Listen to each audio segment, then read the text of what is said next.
Hello, welcome to Prequel, Sequel, Requel, the show where we pick a film or a franchise and give it a prequel, a sequel, and a requel with a panel of, I'll say, expert judges tonight, the comedians, or the least they think they are. And speaking of our first one this evening, it's Eddie French. Hello. Thank you. Hello, you all right, mate? I'm all right. How are you? Yeah, I'm good, thank you. I'm excited. I'm excited to see what you think, because at the end of last week's show, you just decided...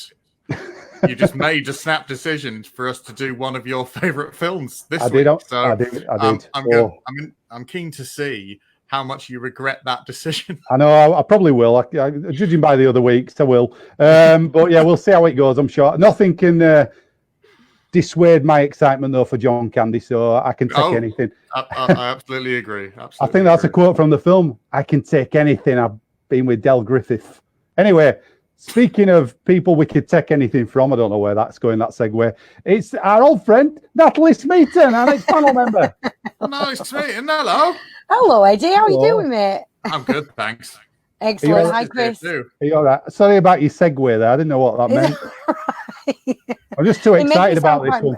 It made me sound quite mysterious, really. Yeah, what am I trying to get you to take? And why? Why have we doing that? Exactly. Yeah. I'm just too excited about this film tonight. You are, right? I might just go watch the film again and leave you guys to do this on your own.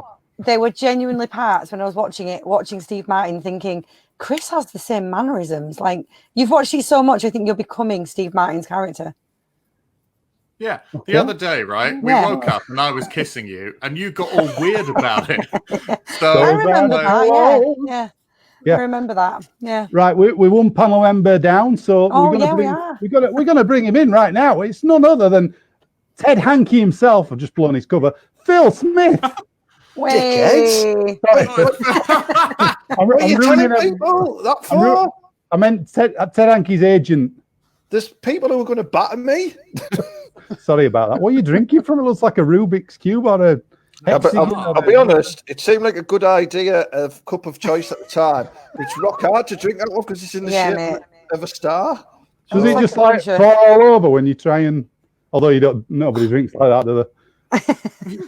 Maybe you think of some sort of big Viking flagon thing, like a big wooden bucket with a handle on the side. Yeah, nice. A German Stein. That kind of thing. Yeah. Welcome to everybody watching us on Facebook so far as well. Welcome aboard. If you've not seen the show before, this is where we do pick a movie. Tonight's choice is, of course, Planes, Trains and Automobiles. I've even brought my Blu-ray. Oh, wow. I'm not leaving that unattended. I carry it everywhere with me, just in case somebody nicks it. So we're doing that tonight. So these guys will have to come up with a prequel, a sequel, and a reboot, a remaster, or a remake of their choosing. Then we'll vote for it after each round. You can vote as well watching on Facebook Live. Just leave your comments as well, and we'll have a look at them. We've already got some comments so far. Should we have a quick look? I wonder what. Rob, we got Bob. Had a bath bomb. Is that a euphemism for a pump in the bath, Bob? Well, Nat works at Lush, so is that for you, Nat? That? Yeah, I'm assuming it is. Yeah, welcome, Bob. You did put it in the bath, Bob, right?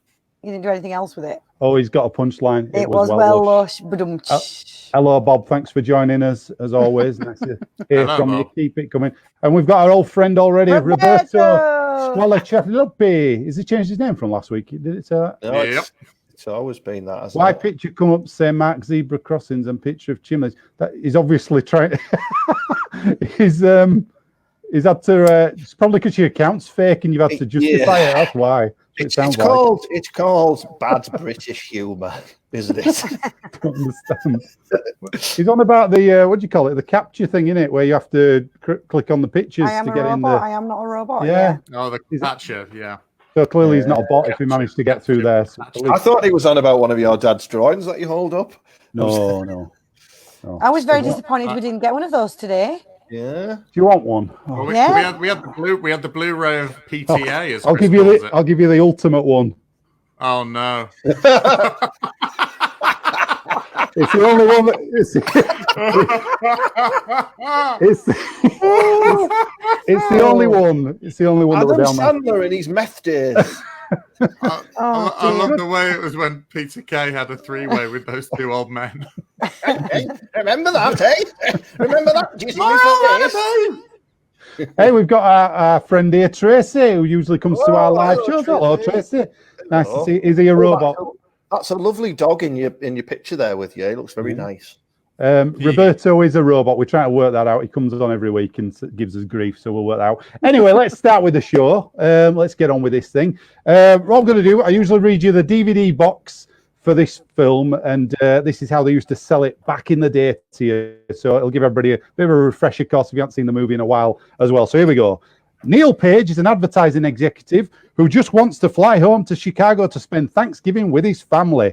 But all Neil Page gets is misery named Del Griffith, a loudmouthed but nevertheless lovable salesman who leads Neil on a cross-country wild goose chase that keeps Neil from tasting his turkey. I know. Steve Martin and John Candy are absolutely wonderful as two guys with a knack for making the worst of a bad situation. If it's painful, funny, or just plain crazy, it happens to Neil and Del in Planes, Trains, and Automobiles.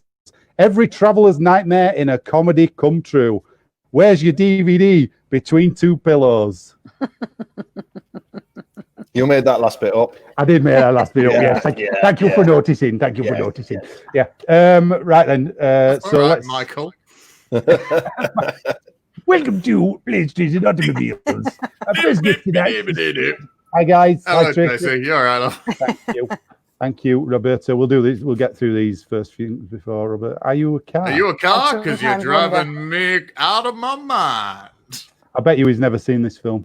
Bless him. So we'll have to tread carefully. Right then. So you know what the score is. You've got to pitch me your 1 minute prequels first of all. We will be voting on all these, so make every minute count, I guess. Then we'll do some Q&As after each one, so the other panel members can grill you with your film and make sure you've done your homework. So first of all, tonight we're going to start with Phil for your prequel. You caught a bit of a tan there, Phil, ain't you? You wouldn't mention it, wouldn't you? That's quite a generous way to describe massive. I don't know whether it's a tan or the fact that I'm still blowing out of my arse because I went football training this morning and I've not ran for 4 months. So I think I'm still just red with exhaustion. Have some water. Have you got some water? I'm having some. He's got water, but he can't drink it. He can't drink it out of that. That's why he's so dehydrated. Also, I didn't realise, Chris, that you were a football coach. Yeah, thanks, Chris. Yeah, have some water. I've been running around. Have some water. Back when I used to manage the team before it got taken off of me, because I just used to say, have some water. What coach? We get beat 5-0. Have some water. Yeah. You'll be all right, You'll lads. be glad a bit later. You'll be the best hydrated losers we've ever had. Right, I'm going to put you a minute on the clock, Phil, for your prequel. You ready for this? Yeah. Away we go. Okay, Del Griffith is a loving, supportive husband. Del's wife, Marie, is a manipulating cow. For years, Del has been a victim of Marie's abusive behaviour. He's not allowed friends. He can't go bowling. He's barely allowed to work, but his wage keeps her in a crystal meth habit. So that's why he's allowed to work. This is how Del escapes from his life. A travelling salesman trying to spend as much time away as possible. We witness so much abuse from Marie.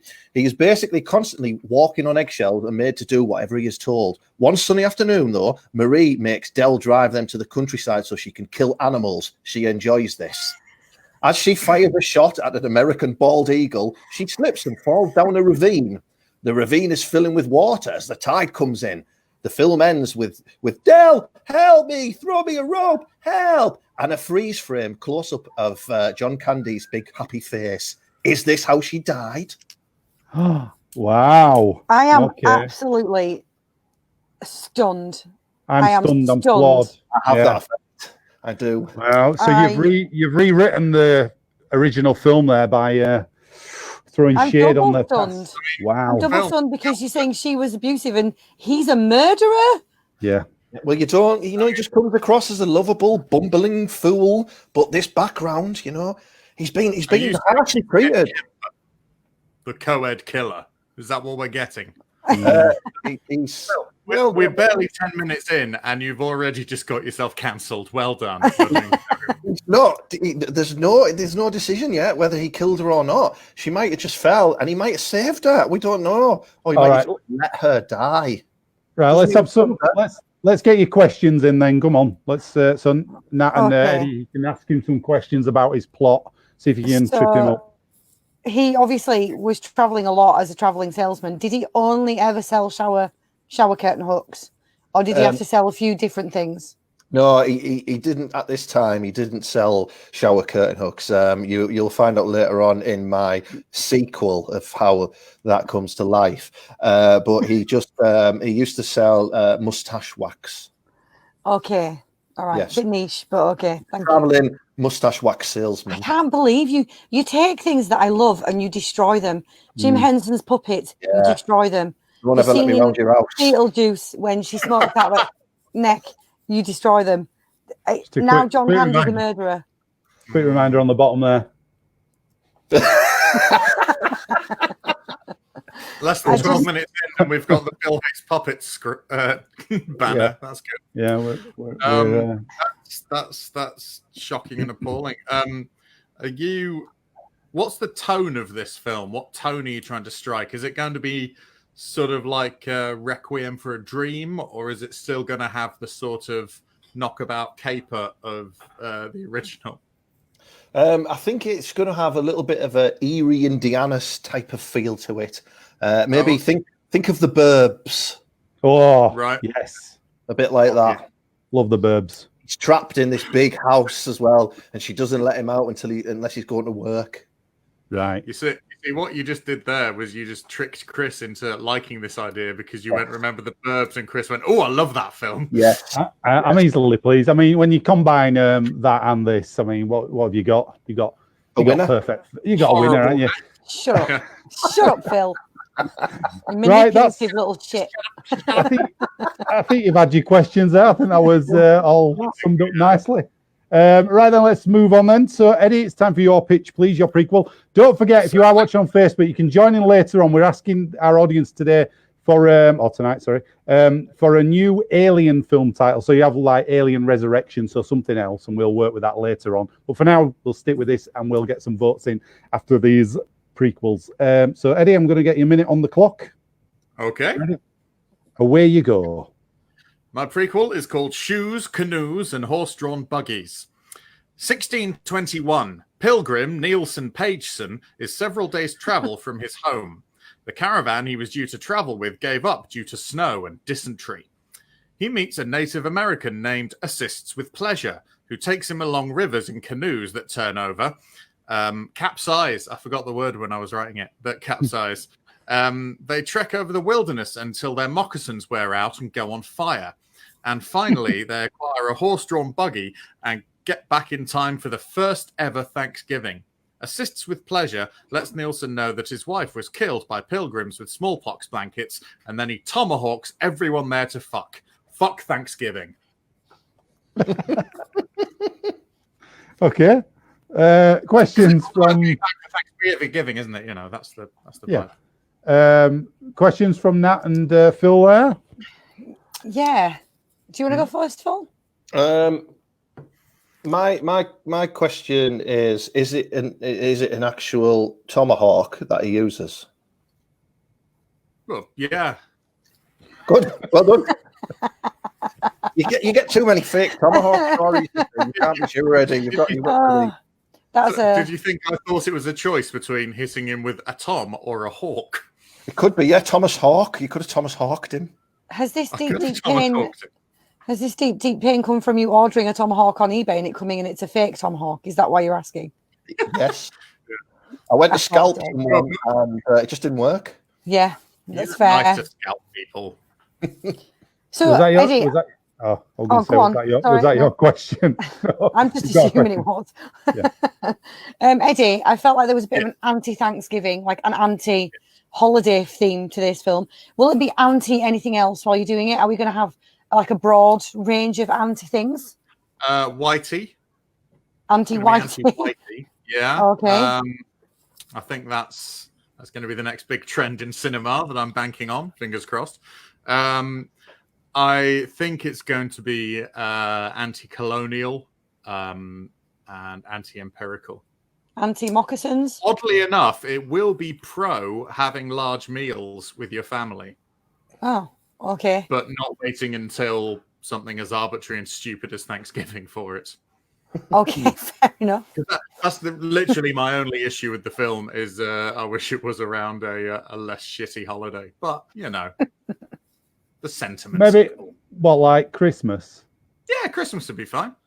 It'd be interesting, wouldn't it? Because if it was a Christmas film, it'd be like the ultimate Christmas film. But because it is Thanksgiving, not everybody can enjoy it the same way. I don't know that you can't enjoy it, but you know what I mean. If it was a bit more of you roll this one out at Christmas, you can't watch. You have to watch this before Christmas. Really, this film. It's a bit of a, you can't go out and putting this on. There's nothing festive about it.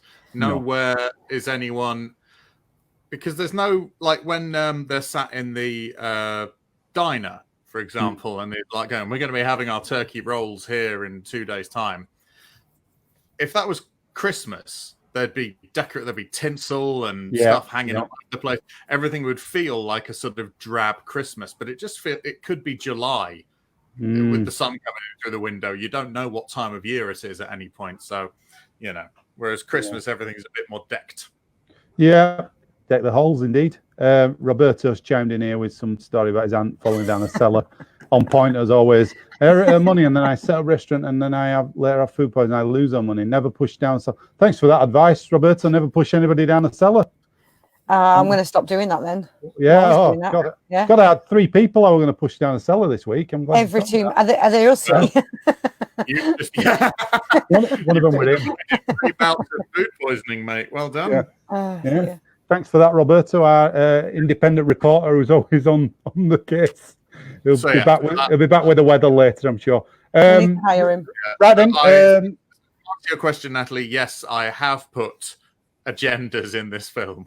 Excellent. Yeah. Cool. Right then, Nat, it's your turn. Okay. I'm going to put you a minute on the clock. You ready for this? I'm ready. Your prequel to Planes, Trains, and Automobiles starts now. Del Griffiths and his wife Marie run a small-time private detective agency together in a small town in Maine. With Marie as the brains and Del as the brawn, they make the perfect team. But one day, a notorious serial killer, the shower curtain strangler, turns up in their little town, and Marie and Del and the local police decide to try and solve the case. The killer realizes they're trying to catch him and decides to fight back. He and Marie end up stuck in a local hotel room, but in the ensuing fight, she manages to tangle the killer up in the shower curtain and call for help. Due to the shoddy second-rate shower curtain hooks, the curtain falls down and the killer frees himself and murders Marie just as help arrives. Even though the killer is caught, Del can no longer cope being a PI, and instead he vows to make America's shower curtains safe again so they will never fall down and the killer will never escape their clutches. The end. Whoa, okie doke. Right then. Very good. I understand why she didn't like mine. Yeah, that was the reason, Phil. That was the only reason. Yeah, it was pure selfishness on Natalie's part. Absolutely, 100%. Yeah. What a twat. Oh, yeah. Right then. Okay, Wow. cool. Have you got questions for Nat then? Eddie and Phil, what have you got? He's going around selling curtain rings. Yes. Is down to, is this PTSD? Is this just general regret? Well, is this?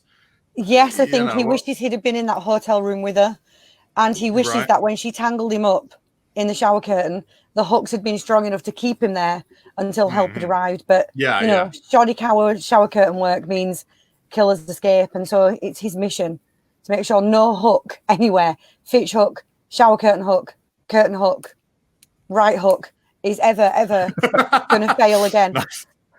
Excellent. Yeah.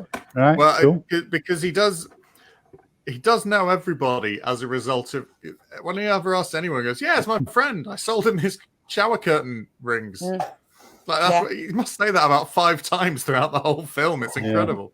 Exactly. Trains people in taekwondo, everything, you name it. Hooks are no longer a problem in America. Yeah. You got it, Rock. Come on, Rock. It's also Mickey. Good. Yeah, okay. I'm satisfied. Okay. Phil, you got a question? He cynically just raised an eyebrow, which I think tells me all I need to know about his opinions on my opinions of his film. Come on. This is where you can pull the film to bits, Phil. This is where you can, you can attack it to get yourself some votes. That's the idea. I'm not gonna adopt to these shit tactics. I just want to know who was the killer. Who was the killer? Yeah. Well, it turns out it's a bit of a Scooby-Doo moment when he's finally. You literally just spoiled it. Yeah. The mystery machine turns up. The gang run in, and as they take his mask off, I was going to say it was Scooby-Doo, the ultimate Scooby-Doo moment. Yeah, but yeah, dogs do hate that BATH though, don't they? You see, that's just ruined it for me because it's Scooby-Doo. Yeah, not Bodger or Badger. Yeah. Well, for God's sake, Badger doesn't have a bad bone in his body. Oh yeah, he does. I've seen the internet videos. Yeah, he does. Are you on about Bodger's bone? Yeah. Bodger and Badger classic bants again coming out. We've just got Daniel Murphy joined us. Hey, Daniel. Hello there, as Obi-Wan would say. How you doing? It does say it's how we've amassed such an international crowd with this constant Bodger and Badger riff that we've been on. You won't believe the sponsorship offers I'm getting. I won't. No. Oh dear! Sponsored by mashed potato. Right then. So it's voting time. So I'm going to give you a quick recap of every prequel you've just heard, and you can vote on Facebook for your favourite one as we go with these, and then we'll top up all the votes, and then we'll also vote in the room. So first of all, we had Phil's prequel. It was Del and Marie. They were in an abusive relationship. She treated him like shit, basically. She was knocking him around and all sorts. And then they went on a hunting trip that she organised to kill a load of animals. She wanted to kill a bald eagle, but she fell in a ravine. And she was hanging on to a ravine, and she says, "Pass me the rope, Del, pass me the rope." And you don't know if it were him who killed her at the end. Right. For starters, I did not say once she knocks him around, right? I just said she's abusive and she has a crystal meth addiction that he funds through his wage, right? I can't write everything down. I've got a jot. I've got to jot little notes. I've got to just put little notes. That is all you said. I got the gist. I got the gist of it, yeah. Okay. She was the one like being abusive to him though in the relationship. It wasn't like a give and take. So that's why I added the around. Get yourself some water, lad. Come on. Turn your sun lamp off as well. That's not going to be helping. Right then, Eddie's prequel was shoes, canoes, and horse-drawn buggies. Yeah. Right. Which took me ages to write down. So I'll miss that. I actually missed the name of the main character. What was his name? His name was Nielsen Pageson, and he meets the Native American assists with pleasure. Got that bit. Right, so they go on a trek. The moccasins set on fire. All sorts of shenanigans happen. Parallels to the original. Yeah, they go back to celebrate Thanksgiving, but then I think sod that and they murder people with tomahawks. It was set in 1621, the year of the first Thanksgiving, and so assists with pleasure wreaks furious vengeance for his murdered wife. Right, cool. By tomahawking everyone to fuck. Yep, okay. Nats was Del and Marie are now private investigators. Well, they are private investigators set before, isn't this? Working in Maine, so the PIs. They're on the case of the shower curtain strangler who ends up in a hotel with Marie, and he's trapped in a shower curtain, but then the rings don't hold the shower curtain, and he gets out and he kills her. And then just as help arrives. Del goes on to sell shower curtain rings because he felt guilty for his wife. Well done, Chris. You've done us all justice there, Chris. You've done us all justice in that first round there. They heard them anyway if they were paying attention. It's just a little recap. Right then, so let's vote. So you can vote online. Send us your comments, please, and we will vote in the room. So what do we think? Oh, I'm struggling. I don't know. I'm definitely voting for Natalie's because no, Phil, no.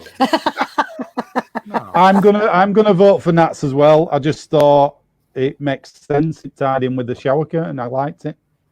I think just because I was so shocked by even the thought that John Candy's character could be a killer, I'm going to have to vote for Eddie. Because I'm sorry, Phil. He just, I can't deal with that. And on that point, I too would vote for Eddie, just out of spite. Spite votes count. That's fine. Let's see. Have we got any? We got a vote on Roberto's voting for Cat because his. Thank you, Roberto. His end doesn't work on his keyboard, as we discovered after all these weeks. It doesn't look like anybody else has voted online at the moment. There are people watching though, so unless the votes are going to start flying in, maybe they didn't like any of them online. They're waiting for the next round. There's a lot of murder. We all murdered somebody essentially. Bodger and Badger, they're big in Europe, even Italy. All right, so it's playing to the massive. No, it's not a vote that, because it would say I vote. He's already voted for Cat anyway. Oh yeah. So no more votes. Okay. Oh, Daniel said he could see us all now. Were you voting, Daniel, or not? Hi, Daniel. Are you voting? He's not. There's voting. a delay. There's a delay. There is a delay, but it's not a 5-minute delay. They should have voted by now. It's only like 30 seconds, isn't it? Is it? I think is it 20 seconds? I don't know. Oh, here we go. We got another vote. Just as you were clawing for extra votes, Phil. Daniel smashes out of the park and gives Nat another one. So even your last minute attempt to get some votes there. So Nat, at least I try. Nat won that round, the prequels. We're going to move on. It's everything to play for still tonight. Don't worry, everybody. Do you know something? I've just found a little tidbit right here. While you were trying to get the audience to vote, I found out that Bodger from Bodger and Badger is in Return of the Jedi. Oh, what's his name? Did you know this, Chris? No, what's his name? Ephant Mon. Oh yeah. Oh. He's a creature in Jabba's palace, isn't he? It's not like a main. He is exactly that. So there you go. Yeah. You want Badgers in there as well. We just haven't seen him. Is that little thing? That was potentially the biggest nerd alert I've ever seen on this entire show ever. Nerds. Well, actually, I think you'll find the largest nerd alert actually happened several weeks back. Now, if I may, the special memory, actually, Mrs. Smeaton, not that I think a woman should be worrying herself about that matter, of course. When they filmed that scene in Jabba's palace, it took them exactly a week. And a light went out on the Tuesday afternoon, and it was replaced immediately in an hour. And Mark Hamill said, "Get that bloody light fixed." And everybody had a chuckle. Except in this room. Well, Phil, I don't know about you, Chris. This is my favourite episode so far. Me and Phil just going to go get a coffee. You guys carry on. We'll just let that tumbleweed circle around for a bit longer. I realised halfway through there were going to be a big tumbleweed. Chris Lumb, improviser. Chris and I are going to have an energy drink and harass women online. This is why it doesn't work online improv, innit? I keep saying it. Right, anyway, let's keep going after that bombshell. So we're going to move on to the sequels. We're going to start with Eddie for his minute pitch. Don't forget, keep your thoughts flying in from Facebook. And tell us a title for an alien film, a new alien film. If they make a new alien, what would the title be? It can be anything you like, something daft. And we'll deal with that later. But for now, let's get back to this. So, sequels, Eddie, you're on a minute. You ready for this? Oh, yeah. Away you go. The year is 2986. Neil Page is 19 light years from the planet Chicago. He needs to be home in time for planetary Thanksgiving. His space shuttle is knackered by some space aliens who punch it into an asteroid. So he's given a faulty disruption eradication live droid, a DEL, which is a fat robot that can't help but spoil all proceedings. We find out at the end of the film, the reveal that the Del unit is actually a jester droid that used to be in love with the Del unit, so it tried to be one because it wanted to help. Neil keeps it. It's a bit harsh to call it a fat robot. It is a fat robot. They made it fat. With John, because they thought it would be funnier. Right. Okay. Fat robot with a moustache that was really a bad idea. My question is, will will the fat robot get its own close-up freeze frame of its face at the end? Oh yeah, and it will be it will contort its microchips into a smile. What the hell's that, Phil? Is that what? That's not what he does at the end of the movie. What's that? That's what That he is does. John Candy does nothing like that at the end of the movie. It's a really absolutely doesn't. and he just goes, No, he doesn't. It's a really like sweet, sincere smile. He don't go. he does the exact same face in Uncle Buck as well. He doesn't. That's his face, Phil. That's his face. He has a moment where he hugs his hat and then he looks at camera and he smiles, a really nice big smile. He don't go like that. As if to say, Don't take him on, Phil. Don't take him on over John Candy because he will kill you. that's as if the film's been a giant like spoof. If he did that at the end, you it'd be like, know what I mean? That's what they're all right. Strange Automobile, is it a spoof?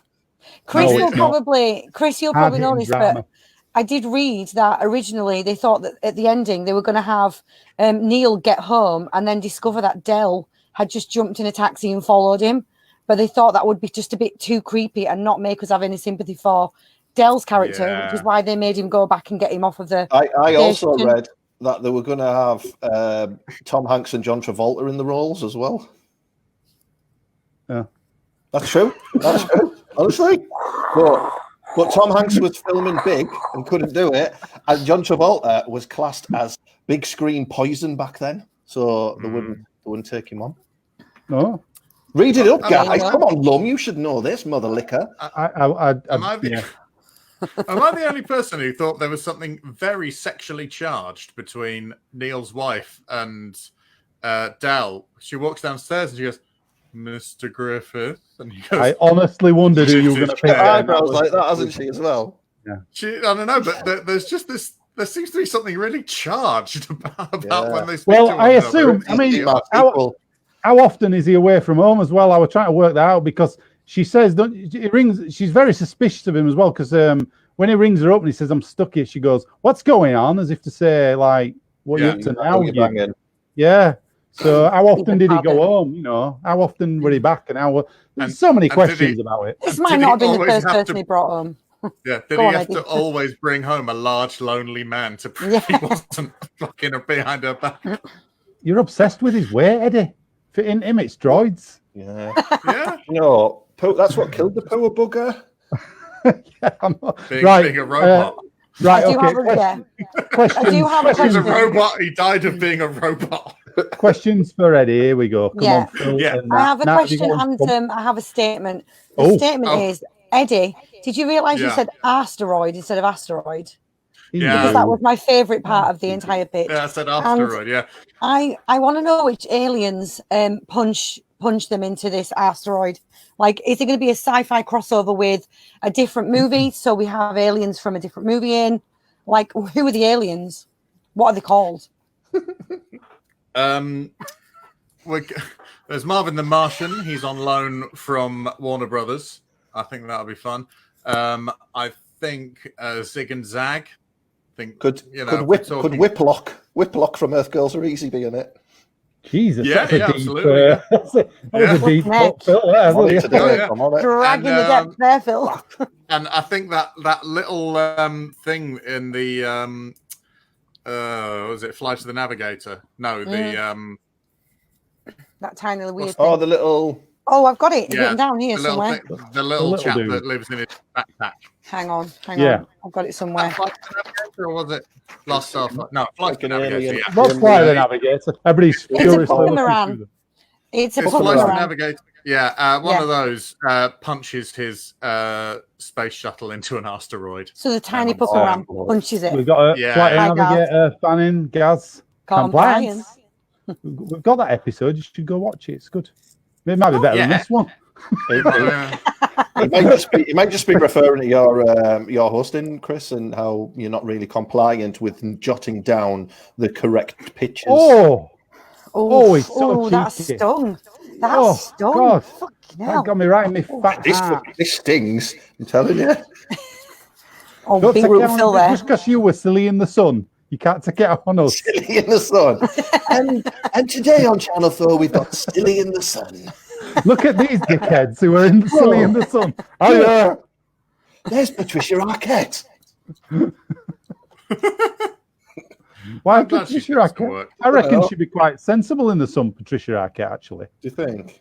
Yeah, I do.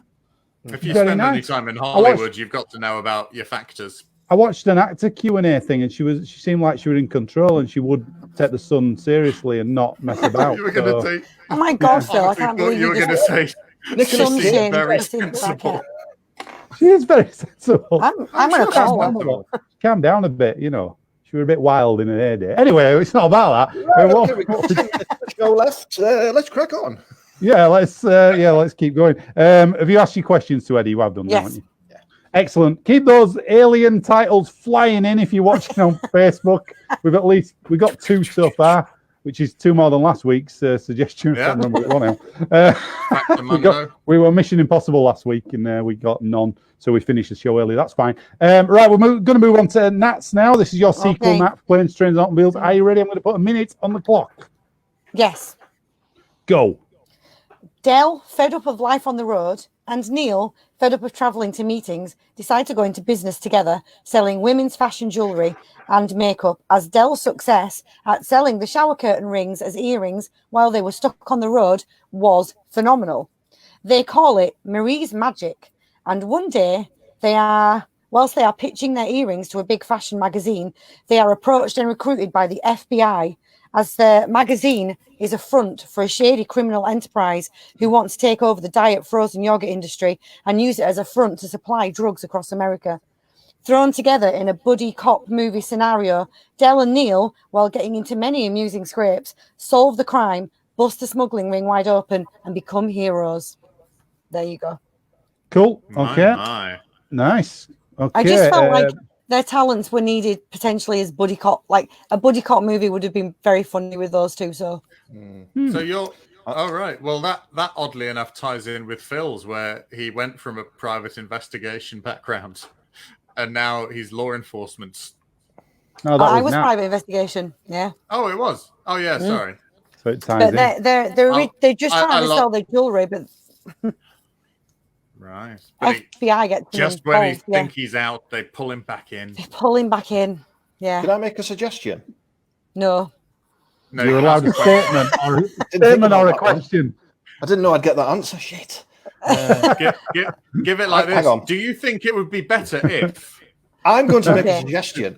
There you go. Chevy Chase needs to be in this film as the police commissioner. There you go. No, Oh. because he's such a terrible person to work with. I just think that Does he John work at Candy Lush? was- Like, is that? Is he regional manager of He Lush?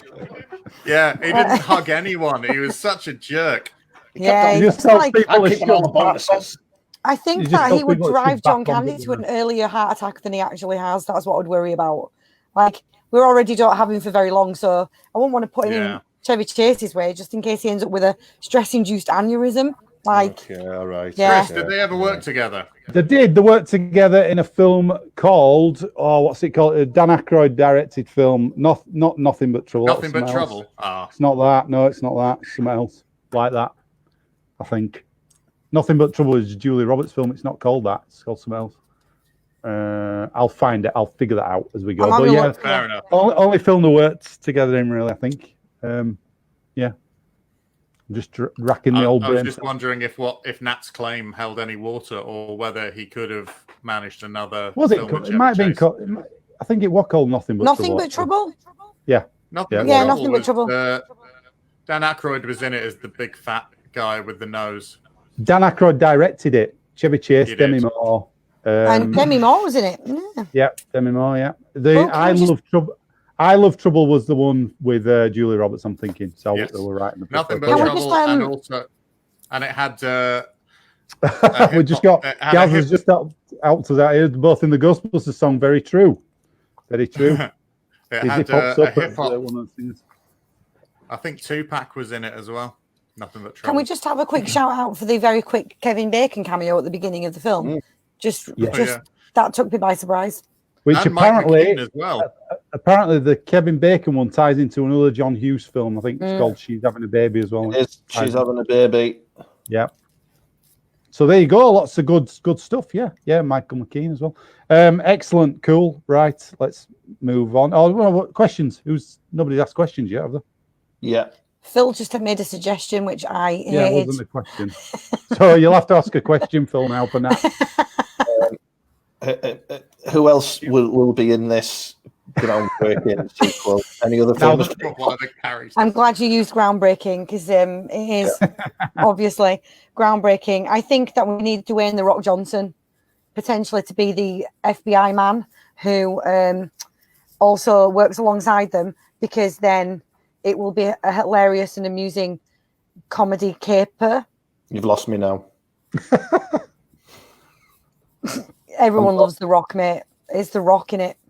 He's in a lot of stuff, though, isn't he? I mean, let somebody else have a go. Maybe he could just be a rock. Maybe he could just be a rock in it. He'd play like Andy Serkis, just in like a bodysuit. Yeah. Never-ending story. He'd be good as a rock monster. Yeah, there you go. Or Galaxy Quest, when that big thing he has to fight him. Yeah. Yeah, good. Do you reckon The Rock pushes people out of films when they're going to audition and he just wants to be in everything?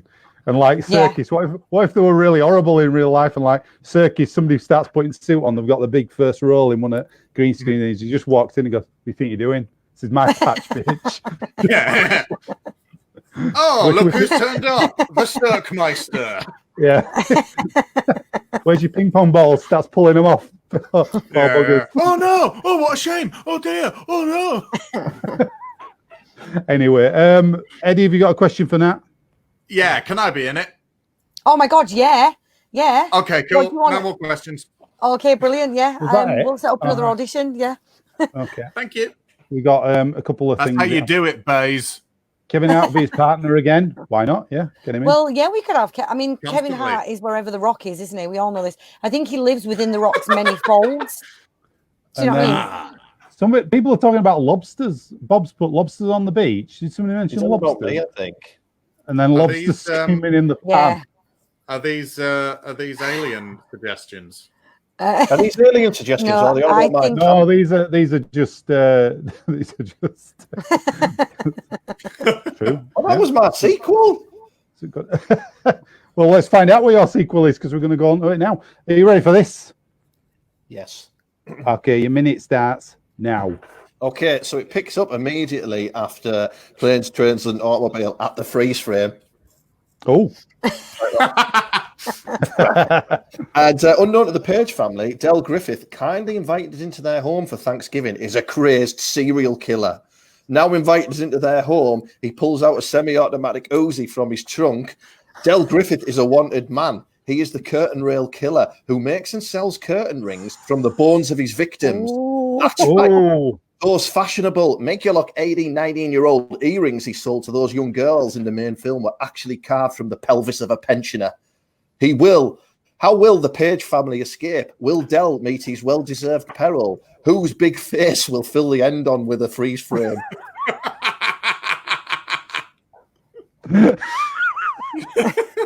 Is that the end? Yes. Okay. All right. Very The good. freeze frame is 20 minutes. I've just got to point that out.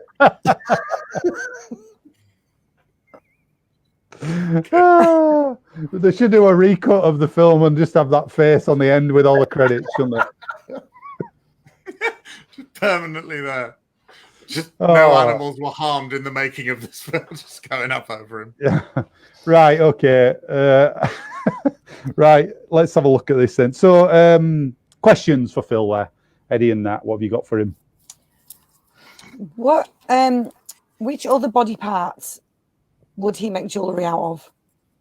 And what jewellery would it be? Oh, yes. Yeah. So he's a bit geeny at the moment, isn't he?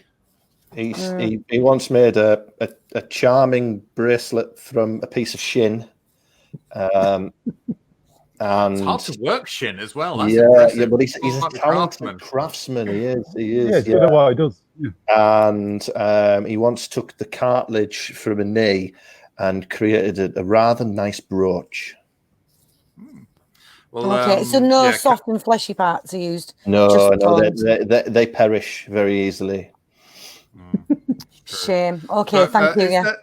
Is there a special sort of process he puts the bone through to make it look like really cheap plastic, like it looks like in the film?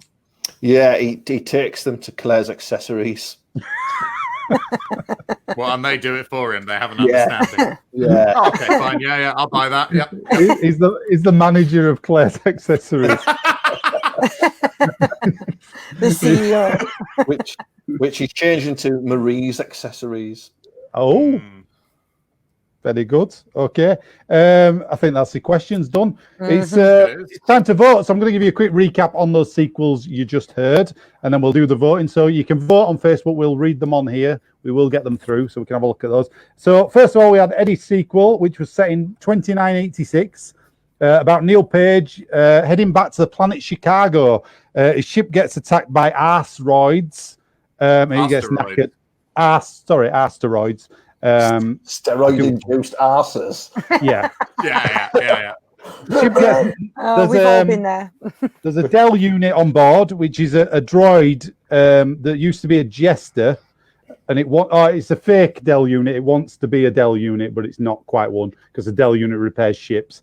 But it's a jester droid trying to become a Dell unit. Jesus Christ! And then Neil, you got all this down. I didn't get all that down. I was just trying to remember it. And then Neil decides to keep it in the end and takes it home. I take it. Yeah. Okay. Cool. Nats was they're both in a business together. Dell and Neil. Shower rings and makeup to sell. Is that right? No, well, jewelry and makeup after selling. Jewelry and makeup. Yeah. Okay. It's called Marie's Magic. The FBI comes in. Now this is where I lost my notes because it says shady front with a magazine. I'm so glad that you managed to keep up with all of our amazing ideas, Chris. It makes me so happy. What was the magazine? Essentially, they're selling to a big company so they can sell some of their jewelry, and then the FBI recruits them and says, "Oh, this big company is setting up a diet frozen yogurt store, but it's a front to courier drugs around the US. So please, can you get us some info on them?" And then they become like insiders, trying to get info on them. So, why have I got magazine written down then? You did say magazine at some point. Yeah, they were pitching to a magazine. So I wrote down the most unimportant bit and tried to. Have you ever seen that bit in The Simpsons where it cuts to Homer Simpson's head and it's just like do do do do do do do do do. Is that you sometimes when we start pitching? Sometimes I got the end bit. It turns into a buddy cop movie and then they become heroes. That's the end of it. That's the best bit at the end. With Dwayne the Rock Johnson as a rock. We've Dwayne the Rock Johnson, yeah. Right then, Phil's was it starts bang on the freeze frame of that face. Do the face if you want.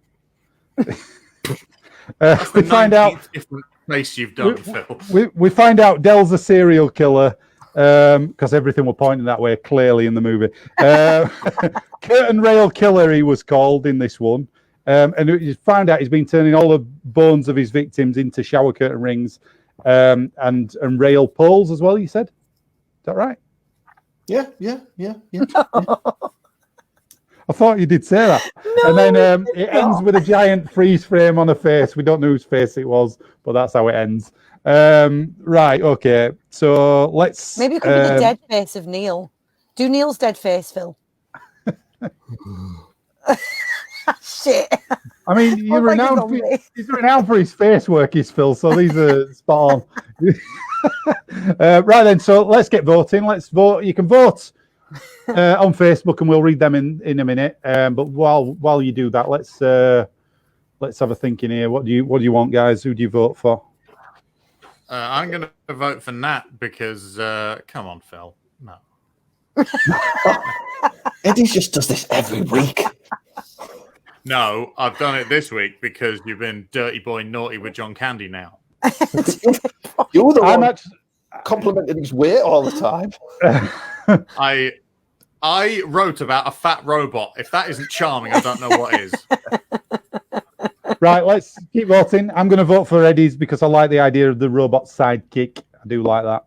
I'm going to vote for Nats. You're a sci-fi man at the end of the day, Chris. Yes. Thank you, Phil. I think I think I might vote. Sorry, Phil. I know you just voted for me, but just because he used the word asteroid, and it was the link to the Flight of the Navigators, Puckamoran. I'm going to vote for Eddie because that made me smile. Oh, I'm sorry. All right. Phil. Well, it's even Stevens. Before we go to the comments, let's see what we've got. Gaz Smith has voted. Famously do badly with the audience. You got a vote, Phil. There you go from Gaz. And also, hey, bringing up the rear. Oh, here he comes. Phil. Oh, here he comes. He likes bringing up the rear, Phil. It looks like we've got a triple tie break at the moment. Oh, we haven't. Roberto. Thanks, Roberto. What about Bob? Where's Bob's vote? He's not put a vote. Come on, Bob. Come on, Bob. Bob. We're going to close the voting if we don't get it in. Young Bob is just logging back into 5, his 4, account because 3, Bob is secretly Doing all that DJing, isn't he? Gone. Gone. Nat, you've won this round as well. Cheers. Nat's won this round as well. Sequels. Well so done, there's nothing to play for now. There's still one round to play for. You could stop her winning all 3 rounds still. That's the way it's gonna... Okay. So honestly, with my my recall's not very exciting, guys. You've got a chance. Come on, guys. The other two weren't either. You still won. That won last week every single round. Come on, guys. You gotta come on. In fact, I'm going to go back. Oh, actually, week before, Phil, Eddie won the round. So, all right. No, that's all right. Right, okay.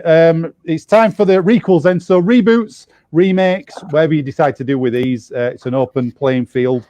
Don't forget, you can have your Dreamcasts as well in these. They don't have to be living or dead. They can be, whatever you want. Our short-lived Sega platforms. Yeah, you can have a Dreamcast in. We'll get some. There were some good games for that. Product placement, yeah. Right then, so a fat robot in mine.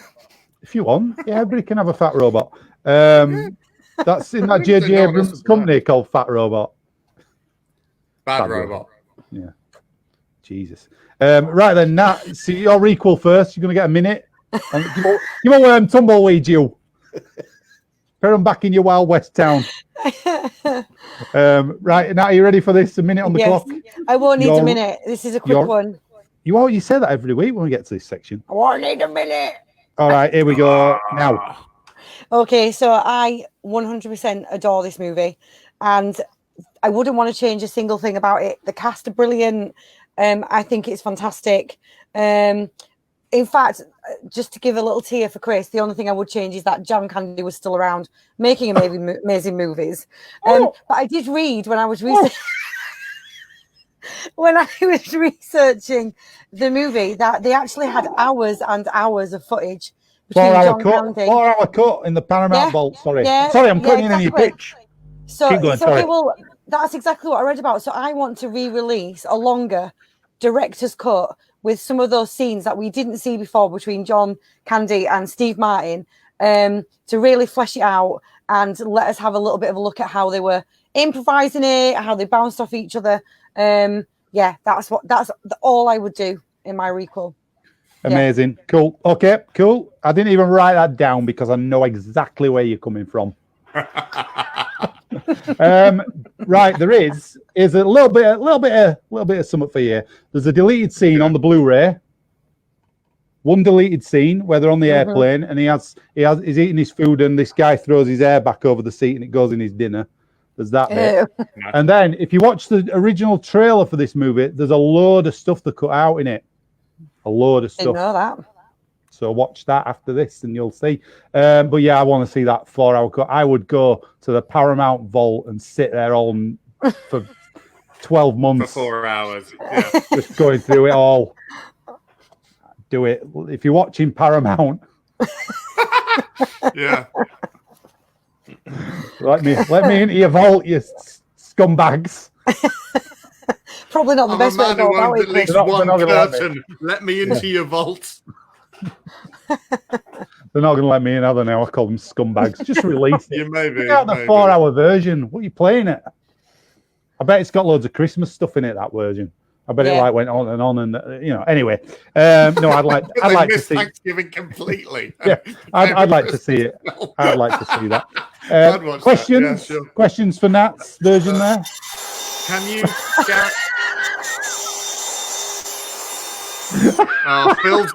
Phil's got the arsehole because he feels like he's not getting enough attention, as bloody usual. Oh, hi, Phil. I thought I'd do some household chores while I let you finish that conversation. I forgot you were there, mate. Sorry.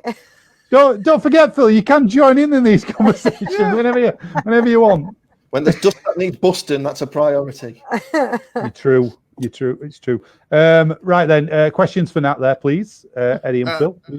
Yeah, can you guarantee me at least one of those 4 hours is just made up of John Candy making up different lies about curtain rings in order to sell them in the bus stop? Or is it the coach station or whatever? Yeah. If you want that, Eddie, yes, I will do that. Even though he's not around anymore, I will do that somehow. No, but in the cut, there's bound to be, because clearly those things were being made up. Those things were clearly improvised as he was doing them. So if you reckon there's about an hour of them, then I'm you know what, Eddie? I'll give you an hour of that plus full sex on the coach because they cut it all out when that couple was snogging. There you go. Nice. I'll give you that as well. Yeah. There's an offer you can't refuse, isn't there? You went because they went from kissing to smoking, and we know something happened. So you can have that too. That's true. That's right, did. Phil. Yeah. That's right. Big edit. Yeah, that's true. Got Phil's attention. Right. Yeah. I'll give you a triple X. What? There's some Scotland in it. 1 hour is different freeze frames. Pretty good. Very nice. Now that's Phil sold. Yeah, Phil's on it. That was my question. Can we have an extended element of freeze frames within this as well? What we could do for you, Phil, is I could get each cast member to do their own end freeze frame. Yeah, I want one of Kevin Bacon as well, like that. Yeah, we can do that. We'll start with John Candy. We'll go through the cast. Like Dad's Army and End of Them, all Crofton Perry stuff you have been watching. Yeah. He in that film, he looks like a real life Cabbage Patch Kid. He's Kevin?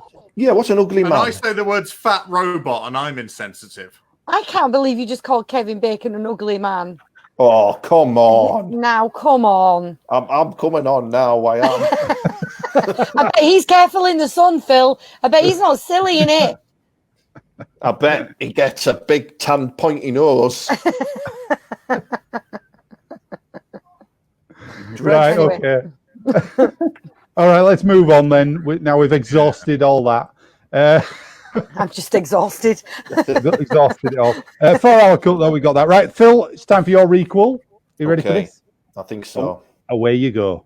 Okay, so it's kind of the same plot, but Steve Martin's character, Neil Page, goes proper Michael Douglas falling down because of all of the shit he's been put through. His breaking point is at when he does like the 18 F-word rant at the car hire desk, and then he sees Del Griffith again, and all of the shit from the previous stuff just bubbles up, and he takes him hostage and the cheese truck driver in the back of the cheese truck. And after causing so much carnage at the hire desk where he was slashing people with Wesley Snipes sort of like blade sort of swords and stuff like that, it becomes a police manhunt. So determined to make it home for Thanksgiving, Page ensures Griffith is his shield to safety, and he gets home, and when he opens the door, Page's missus is getting rogered off the hillbilly trucker Owen, and Owen's strong wife is watching, and it then ends on John Candy's big happy freeze frame face like this.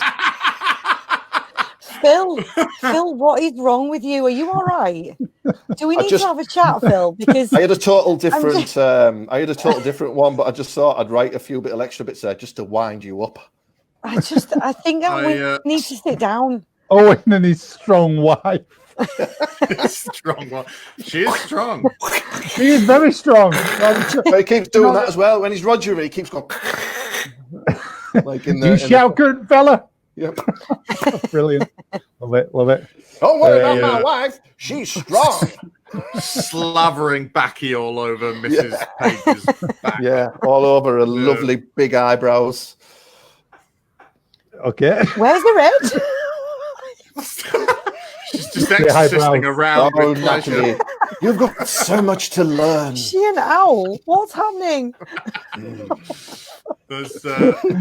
Oh dear. I like owls. My wife likes owls.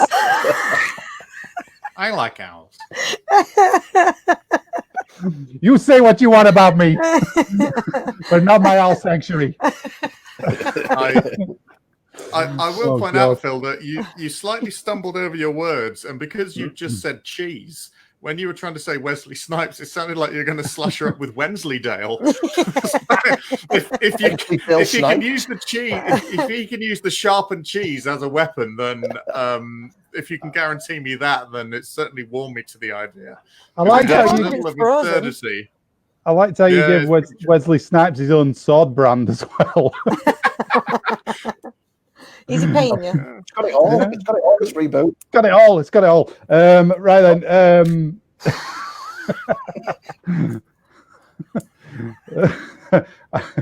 Oh God, a bit of an in-joke there, but I know what you meant.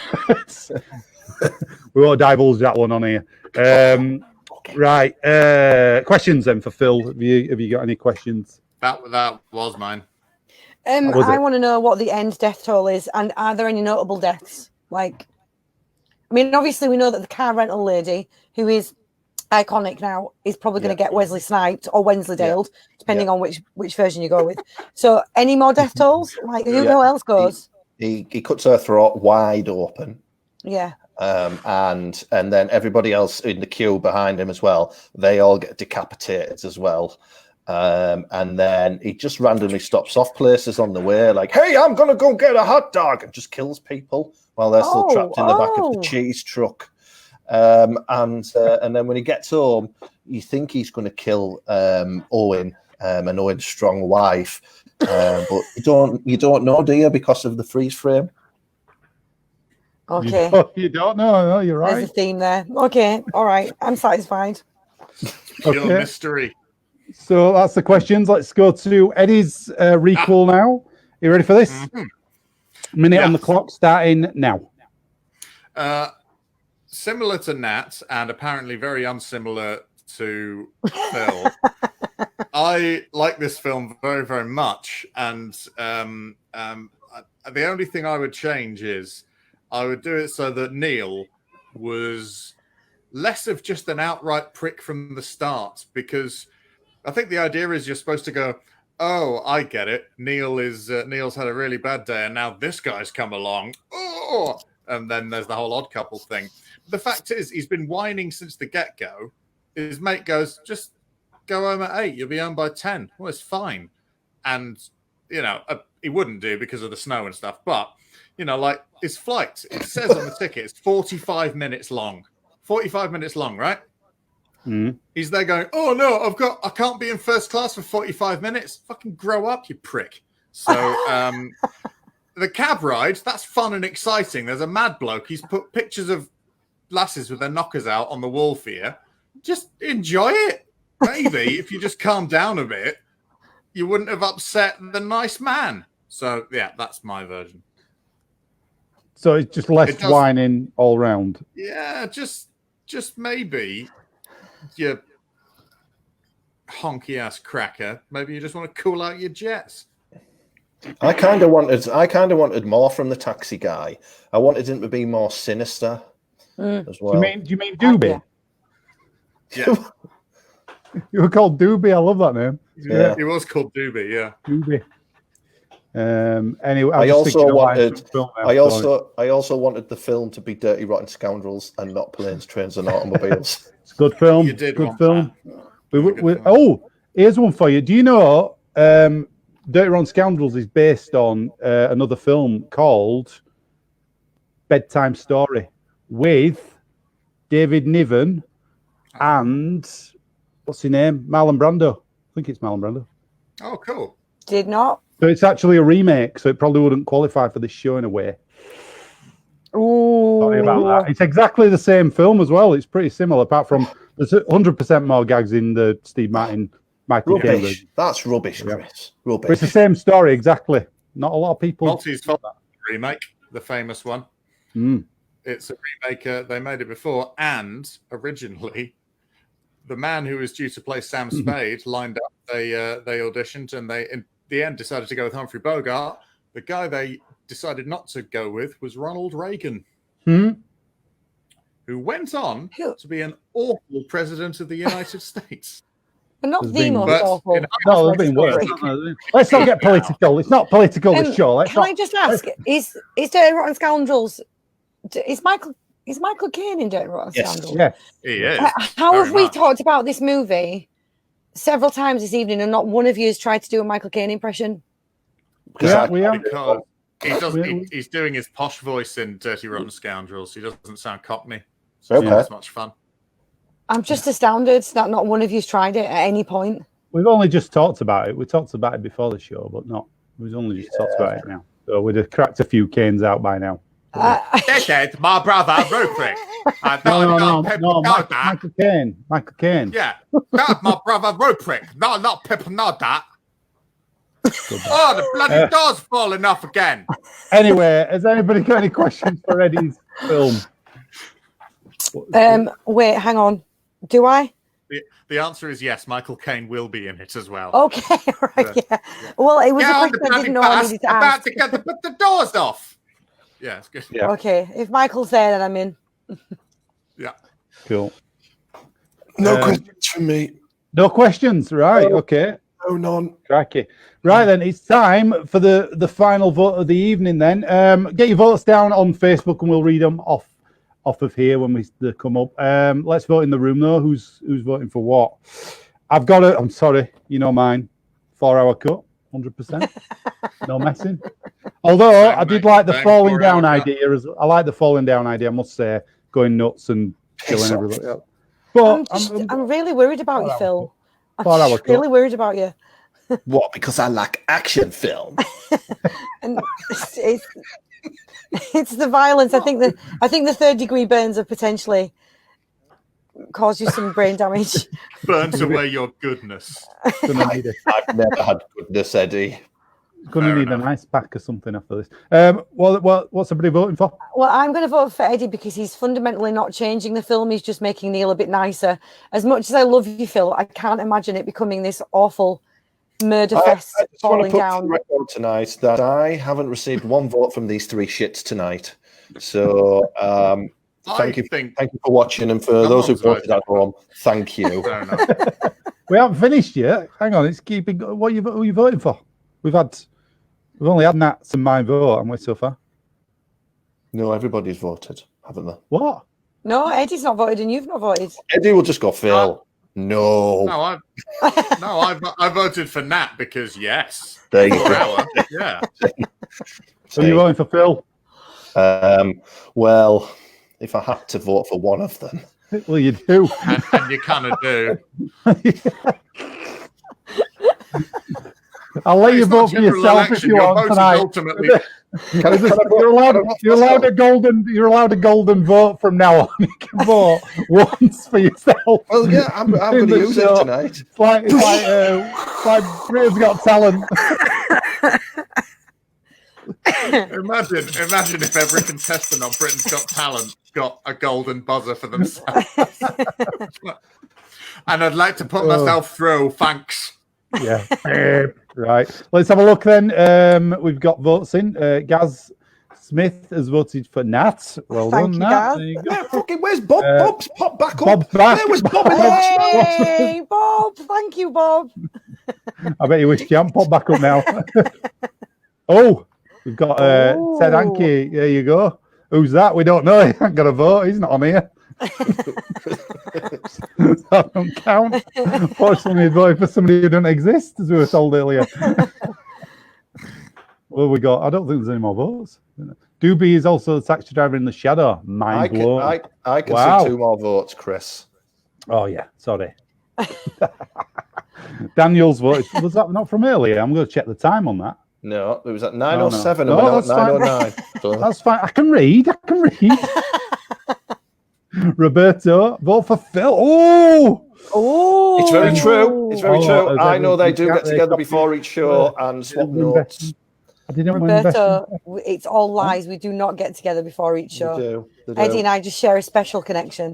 It's a That's all you need to conspiracy. know. That is true. Oh, I see. All right, yeah. So that's okay. Well, is there any more votes? Because if not, we've actually got an even vote on Nat and Phil's. Do you know what? Seems I was such a shit when this happened before, and I just made an executive decision on it. I'm gonna let you both be joint winners of that round tonight. Oh, You mean ultimately that still week? leading to. That week when you Matt had made the already executive won. decision and I lost it. yeah. What happened with that? Was it? You Can't just went, remember. not your wicket. I'm trying to find the Oh, round it was. I can't find it now. I don't know where it remember was. when Chris went, not your I do that. You're right. I went, He does it all the time. Bob went on Amazon for a bit. That's why he went with us. I wish you'd get lost in the Amazon. Oh, Well, Well, don't just join in when you feel like it. Play the full Phil, game. stop being bitter just because he I voted for me, you I bitter needed Bob's man. vote. I did a plea It's for this Bob in that bloody last round. suntan, isn't He it? did It's do the a plea. suntan, isn't it? he did do a plea. Right, then let's get these. Buying CDs. Drink some water. All right, guys. Jesus Christ. Right, so you like animals. The winner of tonight then was Nat. Give her a quick round of applause there. All right, I just will. My God, they're so bitter. It's a bit of fun. Right then, so let's go to the audience. Have we got any alien suggestions from our lovely audience this evening? I don't know if we have or not. So I'm going to scroll back. Let's have a look. I definitely saw someone write Alien 3. We've got Bob's put alien with a pan on its head. What do you make of that? Jamie Oliver. Yeah, it sounds like a good Well, one. discuss that. Tell me what you think. Alien with a pan on his head. Well, Is it a I mean, Tefal pan? That's an interesting shaped pan because the xenomorph's head is a very particular shape, isn't it? Could be a wok. What the fuck are you cooking in one of those, mate?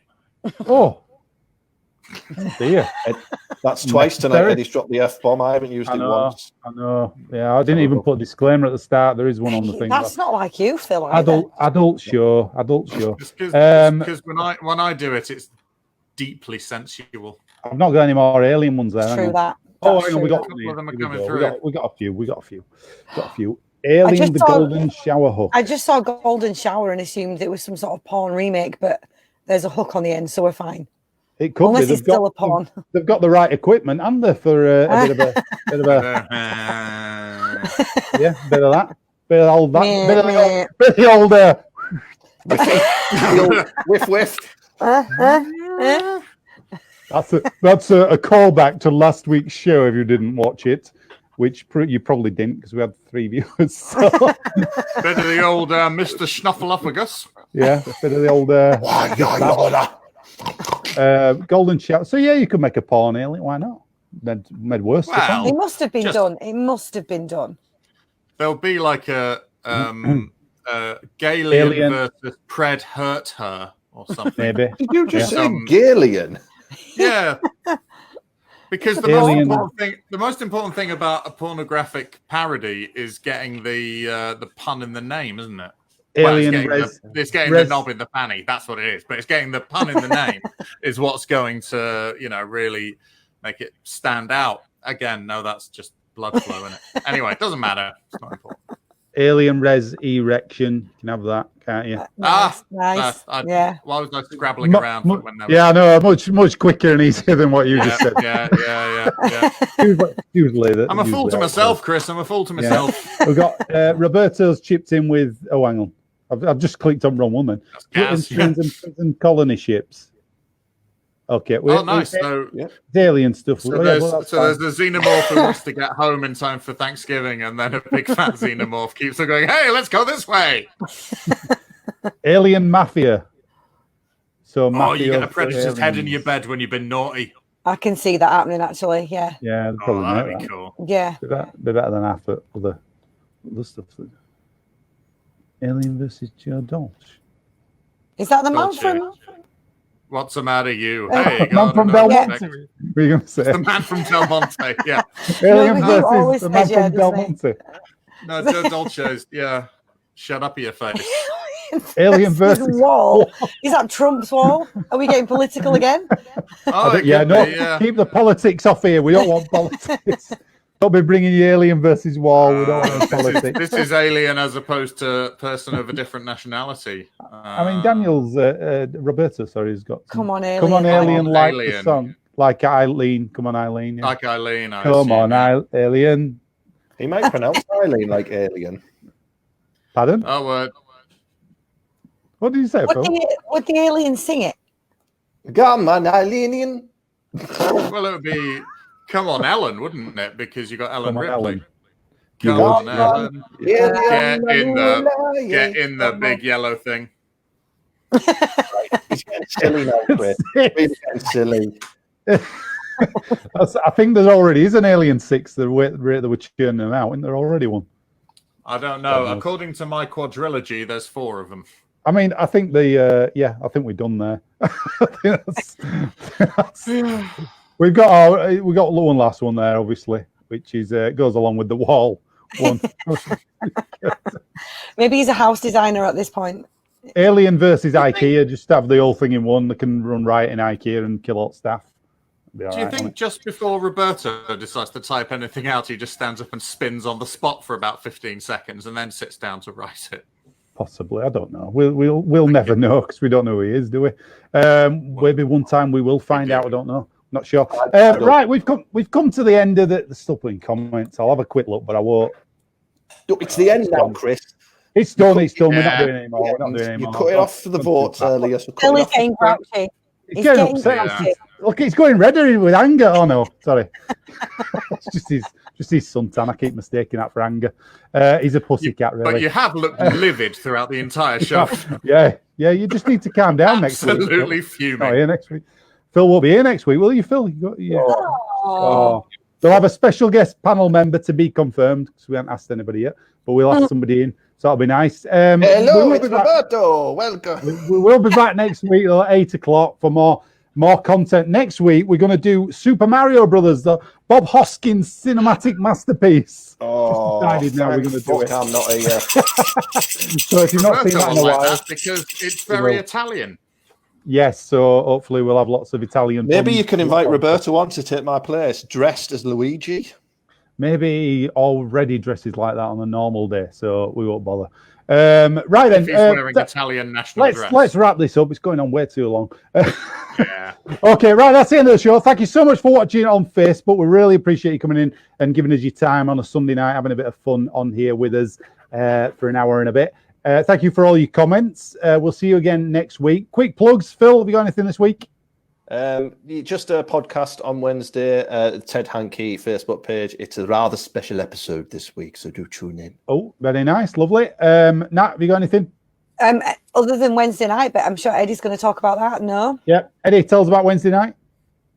Wednesday night coming up, we have got Popped Culture. It is a panel show. I'm hosting it. We're going to have Chris and Natalie. They're going to be on it along with Tom King and Howard Walker. And they're going to be playing some daft games with me deciding who is the daftest. And so that's going to be on at 8 o'clock. You can find the event. It's called Popped Culture. It will be going live on my Eddie French official page. Official, because there were so many people pretending to be me, I had to make a real one. Also, cool. There's IC News podcast and Fire Breathing Kittens podcast. And Chris has got more things to tell you about. We've got usual discount. Can we check out improv shows are still online? We've got loads of shows we've been uploading on there. You can check those out on our webpage. We've got previous shows that we've filmed on here on the Prequel, Sequel, Requel page. If you want to join in with our homemade Star Wars fan film, email us prequelsequelrequel@hotmail.com. We'll send you a page of script and you film it and send it back to us. We'll put all that together and have a bit of a premiere of that on Facebook. Bit of fun for all your family. We've had loads of entries already, still waiting for a lot back, so that's great because it means we've got more time to get some more in. Other than that, we'll see you again next week, 8 o'clock. We'll be back. And yeah, we're going to be doing Super Mario Brothers, so look forward to that, and we'll see you again. Thank you very much for tuning in. We'll see you again. Thank you and good night. Bye.